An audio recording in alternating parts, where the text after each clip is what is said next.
Le divorce. À première vue, on se dit que c'est une affaire privée, la fin d'une histoire personnelle. Mais si on y regarde de plus près, chaque divorce est en fait une pièce d'un immense puzzle. Un puzzle qui nous en dit long, vraiment très long sur l'état de notre société. C'est cette facette-là qu'on va explorer ensemble aujourd'hui. Voilà la grande question, n'est-ce pas? Comment un acte qui semble si intime, si personnel peut en dire autant sur des millions de gens? Comment est-ce que la somme de toutes ces décisions individuelles finit par dessiner le portrait de notre époque? C'est ce qu'on va décortiquer. Alors pour commencer, voyons le divorce comme un miroir. Un miroir social qui ne triche pas. Il nous renvoie une image super précise de nos valeurs, de nos évolutions et même des tensions qui nous traversons en tant que société. Bon, posons juste les bases. D'un point de vue juridique, le divorce, c'est simple. C'est la dissolution légale d'un mariage. C'est un acte formel. Mais derrière cette définition un peu froide, se cache une réalité sociale beaucoup plus riche. Et c'est là que ça devient fascinant. Pour un sociologue, le divorce, c'est bien plus qu'une simple règle de droit. C'est ce qu'on appelle un fait social. Chaque rupture, quand on la met bout à bout avec toutes les autres, nous raconte une histoire. L'histoire des transformations profondes de notre société. Ok, passons maintenant à la façon dont notre regard sur le divorce a radicalement changé avec le temps. C'est une véritable révolution des normes sociales qui s'est opérée. Il faut s'imaginer, il n'y a pas si longtemps, divorcer c'était synonyme de honte.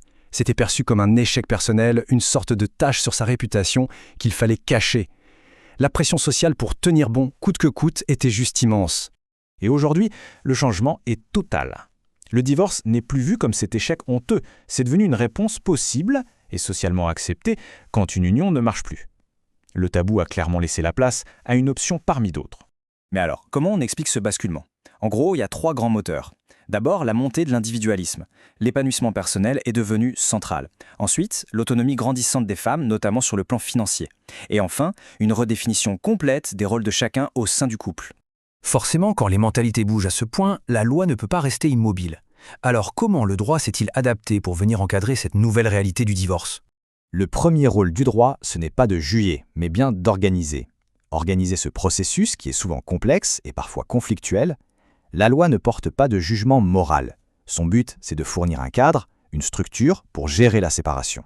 Concrètement, la loi agit un peu comme un chef d'orchestre. Elle définit qui peut divorcer et comment. Mais surtout, elle organise l'après. Qui va avoir la garde des enfants, comment on partage les biens. L'objectif est simple, mettre de l'ordre et de la prévisibilité au milieu du chaos potentiel d'une rupture.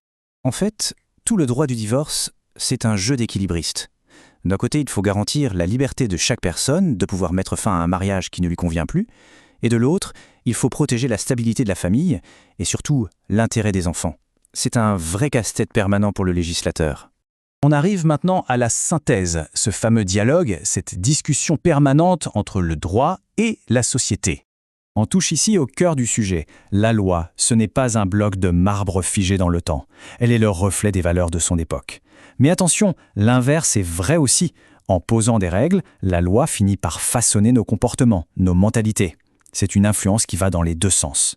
Et c'est pour ça qu'étudier le divorce est si révélateur. C'est une fenêtre parfaite pour observer ce dialogue entre la loi et la société, presque en temps réel. Chaque petite modification de la loi sur le divorce nous raconte une partie de notre propre histoire collective. Tout ça nous laisse avec une question pour l'avenir. Alors que nos définitions de la famille, du couple, de l'individu continuent d'évoluer, comment est-ce que le droit de la famille va bouger à son tour? C'est une histoire qui est encore loin d'être terminée.